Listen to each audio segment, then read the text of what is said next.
नमस्ते, Radhe Radhe, hello everyone. तो जैसा कि आप सबको पता है कि मैं आपको आपके बीएससी फिफ्थ सेमेस्टर का पेपर फर्स्ट जो है जूलॉजी का non Chordata and economic zoology पढ़ा रही हूँ। अब लेक्चर आपको नए रूप में देखने को मिल सकता है, जैसा कि मैंने आज देखा है।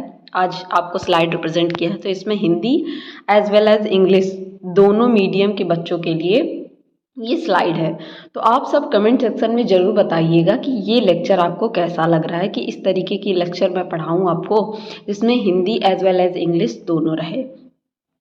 अगर ये लेक्चर्स आपके लिए हेल्पफुल हैं, जैसे बहुत सारे बच्चे मुझे कमेंट कर रहे थे नीचे कि मैम हिंदी में प्रोवाइड करिए, हम हिंदी में लिखते हैं, तो मैंने सोचा क्यों ना एक आपको हिंदी में प्रोवाइड किया जाए एज वेल एज इंग्लिश में, जिससे आप पता चल सके कि आपको ये लेक्चर्स कैसे लग रहे हैं, आपको समझ में आ रहे हैं या नहीं। समझाऊंगी तो मैं इंग्लिश टर्म को ही पढ़कर, नीचे जो बच्चे हिंदी के हैं वो स्क्रीनशॉट ले सकते हैं इनका। अगर आपको कोई क्वेरी या प्रॉब्लम होती है तो उसके लिए हमारे टेलीग्राम चैनल को आप ज्वाइन कर सकते हैं, वहाँ मैसेज कर सकते हैं, या आप कमेंट सेक्शन में बता सकते हैं कि क्या दिक्कत हो रही है या क्या प्रॉब्लम हो रही है, किस तरीके से आपको पढ़ाया जाए। आप ज़रूर अपने रिस्पांस दिया करिए, क्योंकि टीचर एक जो है वो बच्चों का रिस्पांस ही चाहता है और कुछ नहीं। ठीक है, तो चलिए स्टार्ट करते हैं। आज हम पढ़ेंगे, हम लोगों ने प्लेटीहेल्मिन्थ्स तक पूरा ख़त्म कर लिया था।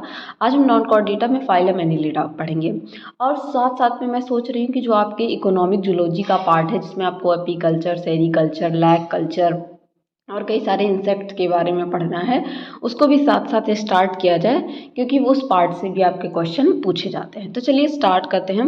सबसे पहले एनिलिडा की बात की जाए तो एनिलिडा जो नेम है, ठीक है, जो नेम है फाइलम एनिलिडा, वो कहाँ से आया था? इस टर्म को दिया था लेमार्क। लेमार्क एक साइंटिस्ट थे जिनको इवोल्यूशन में लेमार्क के बारे में, लेमार्किज्म, न्यू लेमार्किज्म आप सब ने पढ़ा होगा।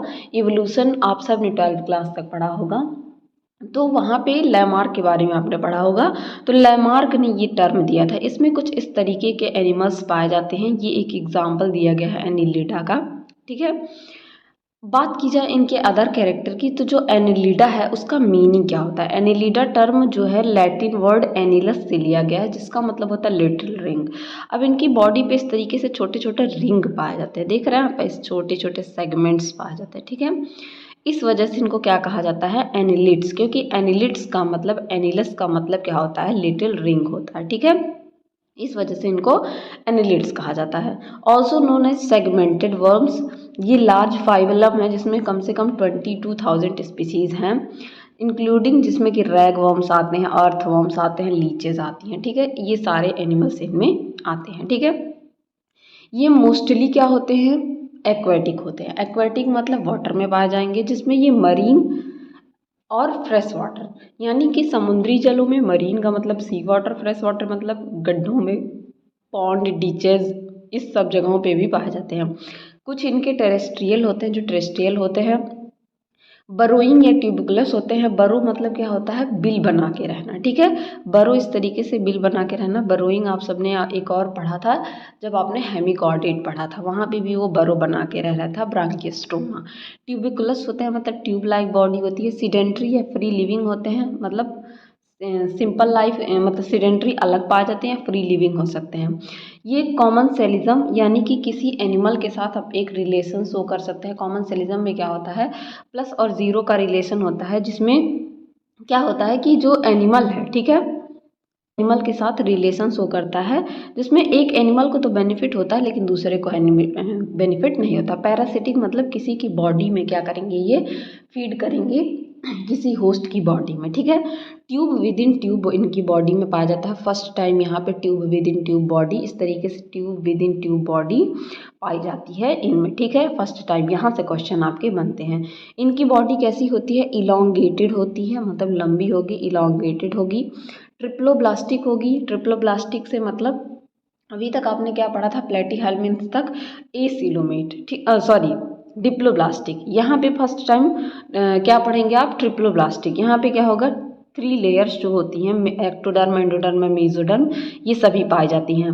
बाइलेटरली सिमेट्रिकल होते हैं। सिमेट्री इनमें कैसी पाई जाएगी? इस तरीके से रहेंगे। और बाइलेटरल सिमेट्री, अगर इनको बांटा जाए तो दोनों तरफ से अलग अलग बढ़ जाएंगे। ट्रूली सीलोमेट होते हैं, मतलब इनके जो सीलोम होते हैं वो ट्रूप होते हैं। ठीक है, बॉडी इनकी मेटामेरिकली सेगमेंटेड होती है, ठीक है, मेटामेरिक सेगमेंटेशन पाया जाता है। एक्सटर्नली जो होता है वो ट्रांसवर्स ग्रुप के द्वारा और इंटरनली सेप्टा के द्वारा नंबर ऑफ डिवीजन पाया जाता है। जब लीचेज आप पढ़ेंगे तो वहाँ पे सेप्टा वगैरह पढ़ेंगे, नेरीज पढ़ेंगे तो वहाँ पे पढ़ेंगे, ठीक है। इनके एनिमल्स हैं, जब आप पढ़ेंगे इसको डिटेल में तो वहाँ पे बहुत अच्छे से पढ़ेंगे। और इनके डिवीज़न को क्या कहा जाता है, मेटामियर कहा जाता है, ठीक है, मेटामियर।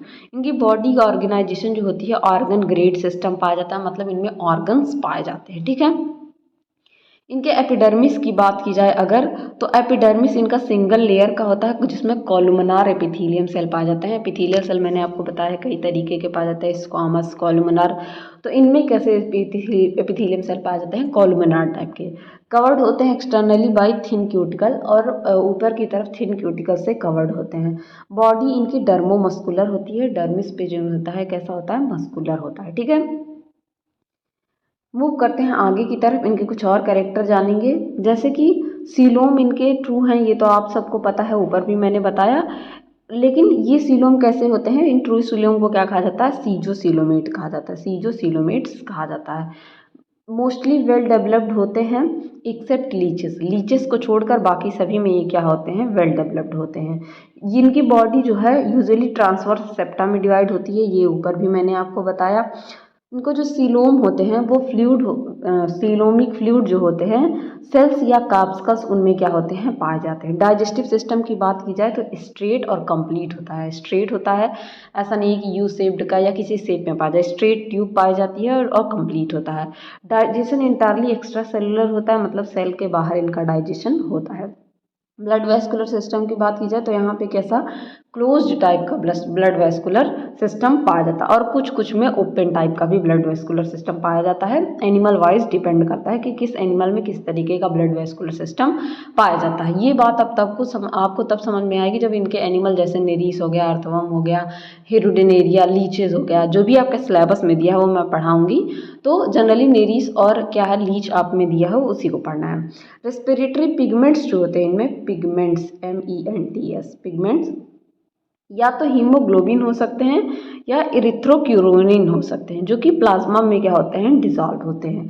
रेस्पायरेशन ये कैसे करते हैं, मॉइस्ट स्किन के थ्रू या गिल्स ऑफ पैरापोडिया। इनकी बॉडी पे जब आप नेरीज पढ़ेंगे तो वहाँ पे पैरापोडिया इस तरीके से एनिमल पाया जाता है, और इनकी बॉडी पे इस तरीके से पैरापोडिया पाए जाते हैं, ठीक है, जो इनके लोकोमोशन में हेल्प करते हैं। तो इनके गिल्स के जो पैरापोडिया होते हैं उनके थ्रू ये क्या करते हैं, रेस्पिरेशन करते हैं। एक्सक्रीशन की अगर बात की जाए तो एक्सक्रीटरी सिस्टम इनका जो होता है कैसा होता है, मेटामेरिकली डिस्पोज्ड कॉइल्ड ट्यूब होता है, जिसको कि नेफ्रीडिया कहा जाता है। इनमें भी क्या होता है, नेफ्रीडिया पाया जाता है, जिसके थ्रू क्या करते हैं, ये एक्सक्रीशन करते हैं। नर्वस सिस्टम की बात की जाए तो पेयर ऑफ सेरिब्रल गैंग्लिया या ब्रेन पाया जाता है, जिसमें डबल वेंट्रल नर्व कॉर्ड, जिसमें जो कि गैंग्लिया को बियर किए रहता है, और लेटरल नर्व्स पाई जाती हैं हर सेगमेंट में, ठीक है, ये हर सेगमेंट में प्रेजेंट होता है। सेंसरी ऑर्गन की बात की जाए तो इसमें tactile organ, taste bud, statocyst, photoreceptor cells, और सम टाइम क्या होते हैं, आई के जो लेंसेज होते हैं, आई विथ लेंसेज इन सम, कुछ में क्या होती है, इनकी आई में जो है लेंसेज भी पाई जाती हैं, जो भी क्या करती हैं, सेंसरी ऑर्गन की तरह वर्क करती हैं, ठीक है। हर्माफ्रोडाइट होते हैं, हर्माफ्रोडाइट का मतलब जिसमें hermaphrodite as well as sexes separate दोनों हो सकते हैं। हर्माफ्रोडाइट जिसमें मेल और फीमेल एक ही बॉडी में पाए जाएंगे, या इनमें मेल और फीमेल अलग अलग भी पाए जा सकते हैं। इनके भी आपके ऑप्शन हैं, एक्सेप्शन साइंस में आप पढ़ेंगे इसको, ठीक है। क्लीवेज पैटर्न इनमें कैसा होता है, स्पाइरल और डिटर्मिनेट टाइप का, यहाँ से भी क्वेश्चन आपका बनता है। लार्वा इनमें कौन सा प्रेजेंट होता है, उसको लार्वा को कह कहते हैं ट्रोकोफोर लार्वा। रीजनरेशन इनमें कॉमन होता है। अब इनका थोड़ा सा हम लोग क्लासिफिकेशन पढ़ेंगे। क्लासिफिकेशन की बात की जाए तो इनको जनरली 4 क्लास में डिवाइड किया गया है, ठीक है। कैसे 4 क्लास में, कौन कौन से, अरेकिनिलिडा, पॉलीचीटा और ऑलिगोचीटा। एक एक करके इनके क्लासेस को पढ़ेंगे। सबसे पहले अरेकिनिलिडा की बात करें तो ये कैसे होते हैं, सारे के सारे कैसे होते हैं, मरीन होते हैं। मरीन इन द सेंस कैसे वाटर में पाए जाएंगे, ये केवल और केवल सी वाटर में पाए जाएंगे। मोस्ट प्रिमिटिव है, सबसे ज़्यादा प्रिमिटिव है, यहाँ से क्वेश्चन बनता है। इनमें केवल और केवल इंटरनल सेगमेंटेशन पाया जाता है, बाहर की तरफ सेगमेंटेशन नहीं पाया जाता है। डेवलपमेंट इनमें डायरेक्ट होता है, ठीक है। और जो लार्वा इनमें पाया जाता है उसको लोवेंस लार्वा कहते हैं, और टिपिकली वो ट्रोकोफोर लार्वा की तरह दिखता है। एग्जाम्पल की इनकी बात की जाए तो जिसमें आता है पॉलीगॉर्डियस, डाइनोफिलस, प्रोटोड्रिलस, ये इनके एग्जाम्पल्स हैं। ठीक है, मूव करते हैं नेक्स्ट क्लास की तरफ जिसमें आता है आपका पॉलीचीटा।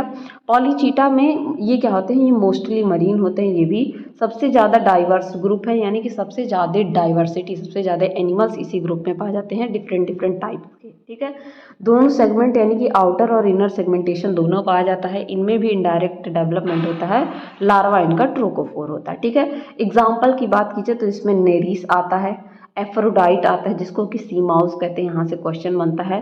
चेटोप्टेरस आता है जिसको कि पैडल वर्म कहते हैं। एरेनिकोला आता है जिसको कि लग वर्म कहते हैं। साबेला आता है, पॉलिनोई आता है जिसको कि स्केल वर्म कहते हैं। मूव करते हैं नेक्स्ट की तरफ जिसमें आता है ऑलिगोचीटा। ये क्या होते हैं, ये terrestrial as well as fresh water दोनों हो सकते हैं। ठीक है, इनमें एक स्ट्रक्चर प्रेजेंट होता है जिसको कि क्लाइटेलम या किंगुलम कहते हैं। ठीक है, क्लाइटेलम इनमें पाया जाता है। ये हाइड्रोलिक स्केलेटन सिस्टम इसमें पाया जाता है। पानी के लिए क्या होते हैं, रेजिस्टेंस होते हैं। डायरेक्ट इनका क्या होता है, डेवलपमेंट इनका डायरेक्ट होता है, मतलब कोई लार्वा नहीं पाया जाता। एग्जाम्पल के लिए ल्यूम्ब्रिकस जिसको कि यूरोपियन अर्थवर्म कहते हैं, मेगास्कोलिक्स जिसको कि साउथ इंडियन अर्थवर्म कहते हैं, और जिसको फेरिटिमा जिसको कि इंडियन अर्थवर्म कहा जाता है, ये इनके नाम है। ठीक है, लास्ट क्लास आपका आता है हिरोडीनिया। इसमें तो आप जान गए होंगे, इनका नाम ही हिरोडीनिया और हिरोडिनेरिया इसमें आता है, जिसमें कि लीच आता है। ये fresh water as well marine water या टेरेस्ट्रियल तीनों हो सकते हैं। सैंगिनिवोरस होता है, सैंगिनिवोरस ऐसे एनिमल को कहा जाता है जो किसी का ब्लड सक करते हो। तो लीच आप सबको पता है, जिसको कि जोक भी हिंदी में कहा जाता है, किसी से अगर चिपक जाता है तो उसके ब्लड को सक करके अपनी बॉडी के अंदर पूरा एब्जॉर्ब कर लेता है और फूलने लगता है। ठीक है, तो ये क्या होते हैं, सैंगिनिवोरस होते हैं। ठीक है, हिरोडिन पाया जाता है इनमें एक सबस्टांस। इनमें बॉट्रीडियल टिश्यू पाए जाते हैं जो कि क्या होते हैं, इनके एक्सक्रीटरी ऑर्गन होते हैं। ये भी एक इनका कैरेक्टरिस्टिक फीचर है, पिक्यूलियर कैरेक्टर जो सिर्फ इन्हीं में पाया जाता है। डायरेक्ट डेवलपमेंट होता है। ब्लड वेस्कुलर सिस्टम यहाँ ओपन टाइप का पाया जाता है। अभी आपने क्या पढ़ा था, क्लोज ब्लड वेस्कुलर सिस्टम, लेकिन हिरोडिनेरिया एक ऐसा क्या है, क्लास है जहाँ पे ब्लड वेस्कुलर सिस्टम कैसा पाया जाता है, ओपन टाइप का पाया जाता है। तो ये एक्सेप्शन और यहाँ से क्वेश्चन बनता है आपका। ठीक है, एग्जाम्पल के लिए हिरुडो जो मेडिसिनल लीच होता है। दूसरा आपका हिरोडिनेरिया जिसमें कि इंडियन कैटल पाया जाता है, इंडियन कैटल लीच कहा जाता है। एकैंथोपडेला जिसको कि पैरासाइट ऑन सैलामॉन देखा जाता है कि ये सैलामॉन पे पैरासाइट है। तो ये आपके 4 क्लास थे जिसके बारे में आपको पढ़ना था, और इसको मैंने अपने नोट्स से लिया है क्योंकि इतने कंसाइज वे में कहीं और पे नहीं था। तो आशा करती हूँ ये लेक्चर आपके लिए हेल्पफुल रहा होगा और आपको बहुत अच्छे से समझ में आया होगा। समझ में आया हो तो अपने दोस्तों के साथ शेयर करिए और बने रहिए इसी तरह अच्छी वीडियोज़ के लिए। Keep learning, keep growing. Thank you everyone.